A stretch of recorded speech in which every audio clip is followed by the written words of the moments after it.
Ang labanan na iyon ang nagbigay ng lakas ng loob at inspirasyon sa iba't ibang mga lalawigan para mag-aklas at labanan ng mga Kastila. Pero hindi lahat ng labanan ay naging tagumpay. Dahil sa kakulangan ng mga armas, dumating ang panahon na pinakamasakit para sa Supremo. Buhay. Buhay ng mga Katipunero ang naging kabayaran para sa kalayaan ng bayan.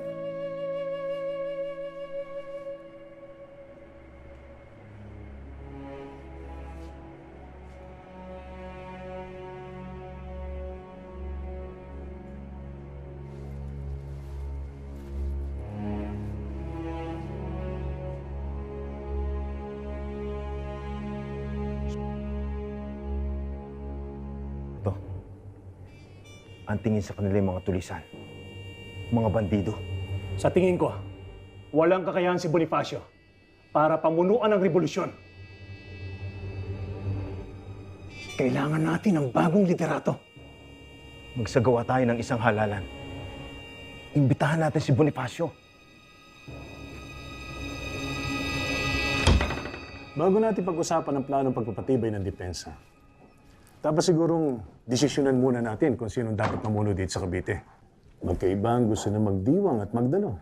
Kaya nga tayo sinamahan ng Supremo para ayusin ang ating mga problema.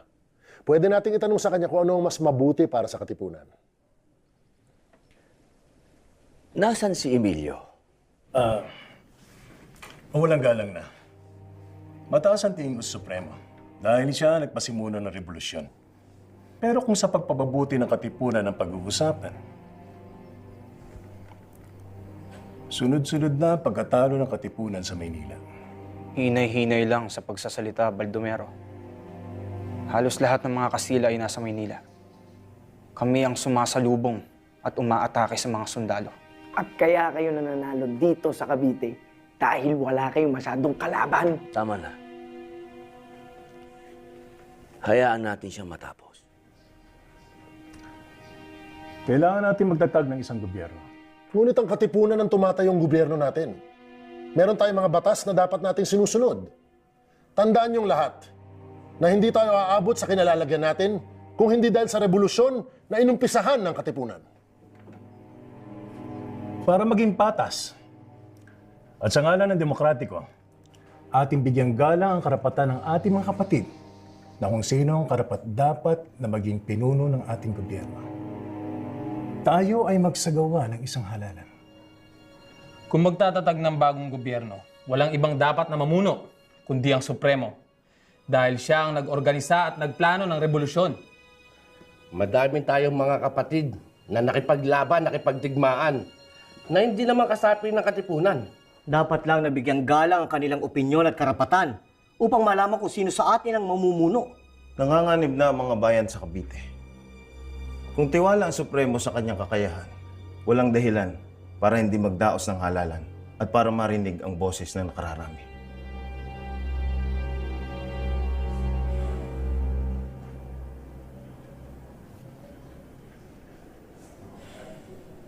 At ang nanalo bilang presidente, si Emilio Aguinaldo.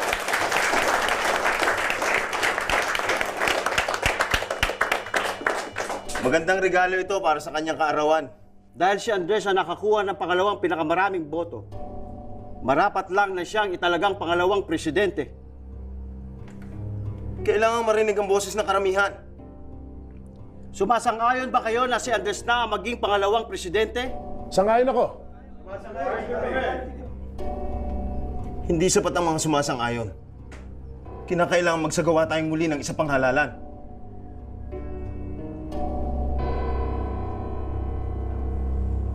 Bilang Direktor de Guerra, Emiliano de Dios.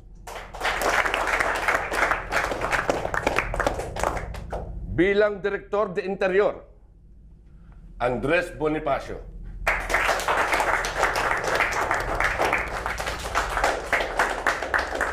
Saglit lamang. Hindi maaaring hawakan ng isang hindi nakapagtapos ng abogasya ang posisyong ito. Alam naman nating lahat na si Andres Bonifacio ay hindi nakapagtapos. Ano sa tingin ninyo?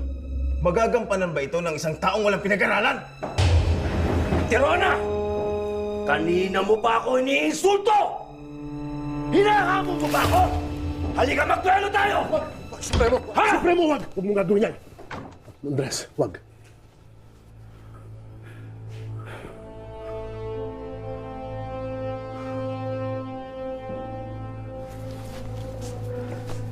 Malinaw ang naging usapan.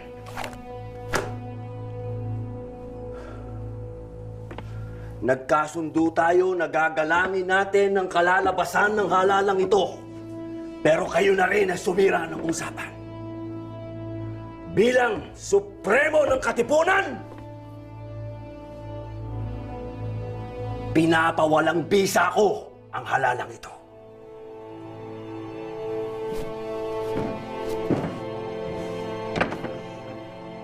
Hindi ko itinataya ang buhay ko para magkaganito tayo.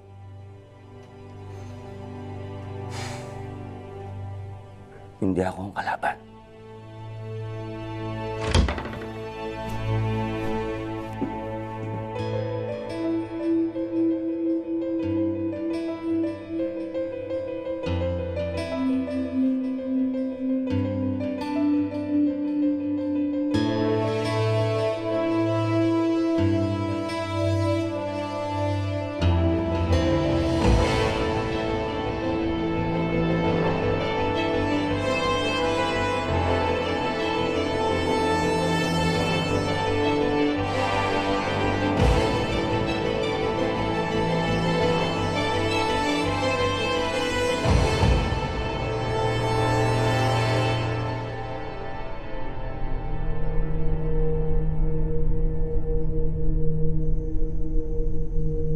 Dahil sa di pagsunod sa atin ni Bonifacio, ay baka maging simula ito ng paghiwalay sa ating hanay. Maraming papanig kay Bonifacio. Hindi sumusunod sa atin ang katipunan. Sigurado ako magiging hadlang sila sa ating mga plano. Hindi natin magagawa ang gusto natin sa bayan. Kapag hindi natin tinanggal si Bonifacio, bukod sa Kastila, baka maging kalaban pa natin ang katipunan.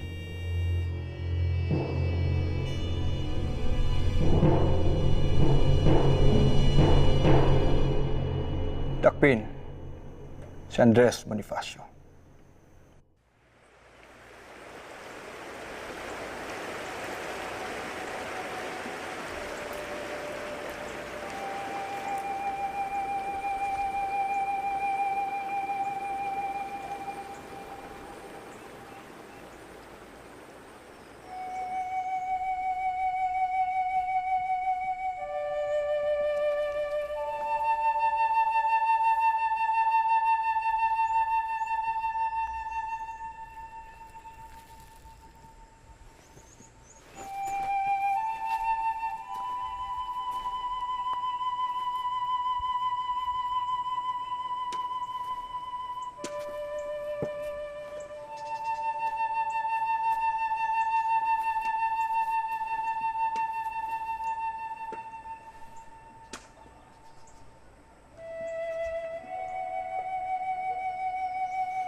Ginawa sa kuya ko! Ano yan? Ano?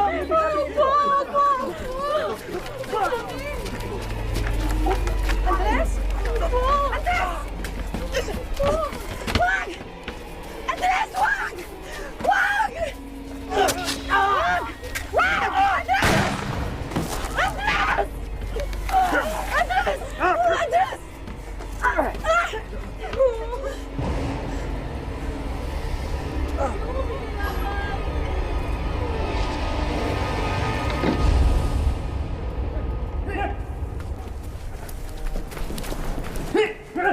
napatunayan ng hukumang ito nang walang pag-alinlangan na ikaw, Procopio Bonifacio at Andres Bonifacio ay nagbalak na pabagsakin ang pamahalaan, paslangin ang presidente at magdeklara ng himagsikan laban sa pamahalaan.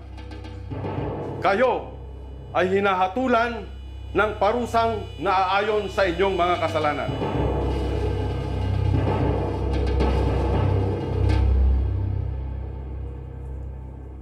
Kailangan mong magpalakas.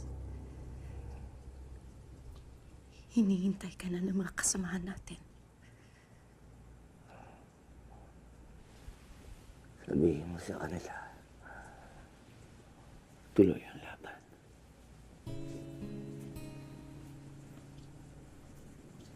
Pero Andres, Patawarin mo ako. Kung dahil sa akin, napahamak ang mga mahal ko sa buhay. Suri ako. Yung anak natin.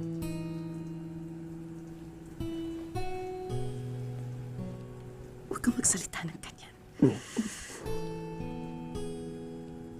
Pati ikaw. Wala kang kasalanan. Wala kang kasalanan.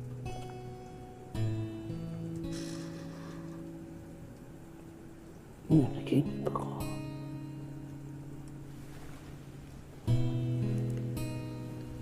Ano na panaginipan mo, mahal ko? Naninirahan daw tayo sa isang bayang malaya. Mga tao'y nabubuhay ng maligaya at tahimik. Nagkakaisa. Sa daling panahon na lang, matutupad ng iyong mga pangarap. Lahat ng iyong sinimulan at pinaglaban.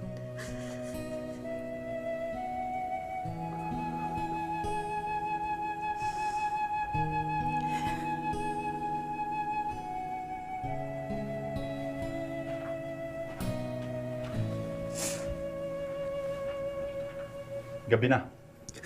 Kailangan mo nang umalis.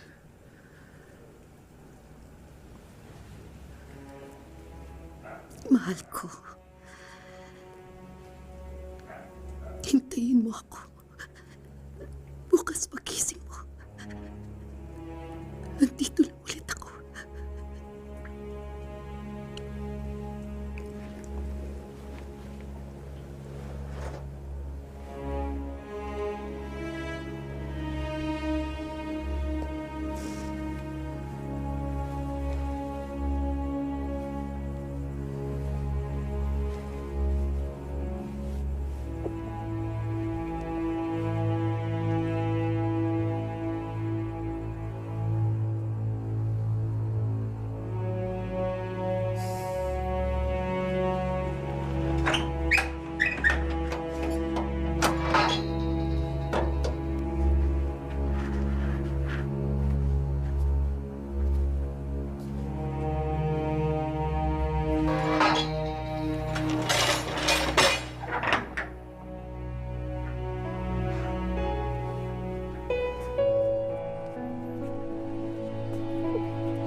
Ilabas ang mga yan. Dali! Tayo! Tayo!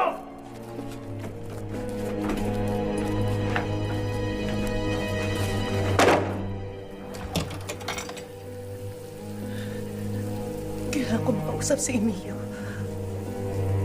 Kahit isang saglit lang. Pasensya na. Masama ang pakiramdam ng presidente.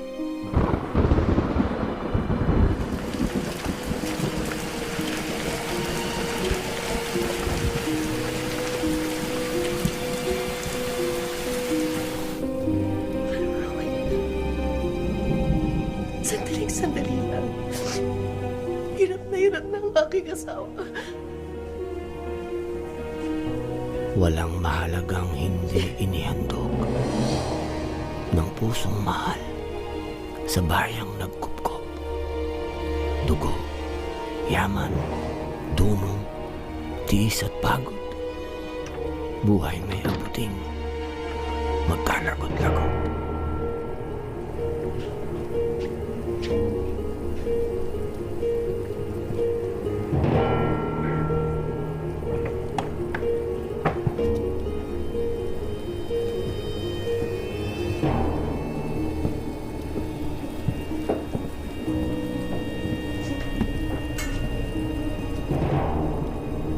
Ekscelensya, nandito si Oriang.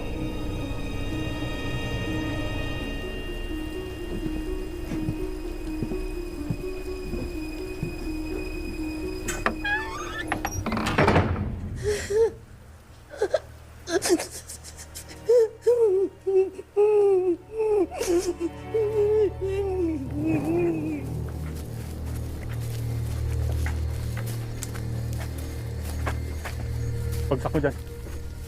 Ibaba yan.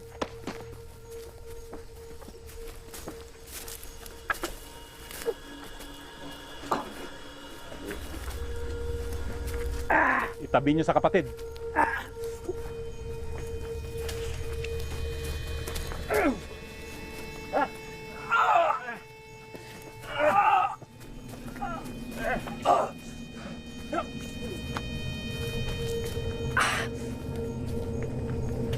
Andres at Procopio Bonifacio. Kayo hinahatulan ng kamatayan. Sino ang nagsabi ng patol niya?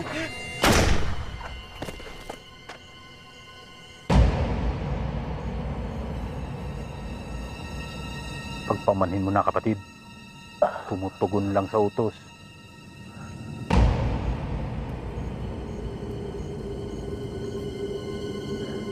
Malubha ka na. Mabuti sigurong tapusin ko ng buhay mo sa patalim. Huwag niyo akong patayin na nakatalikod!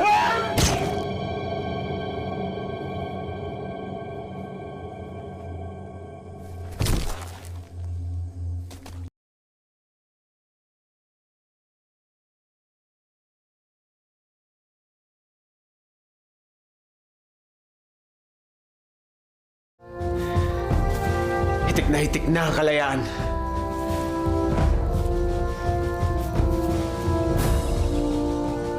Pipitasin na lang.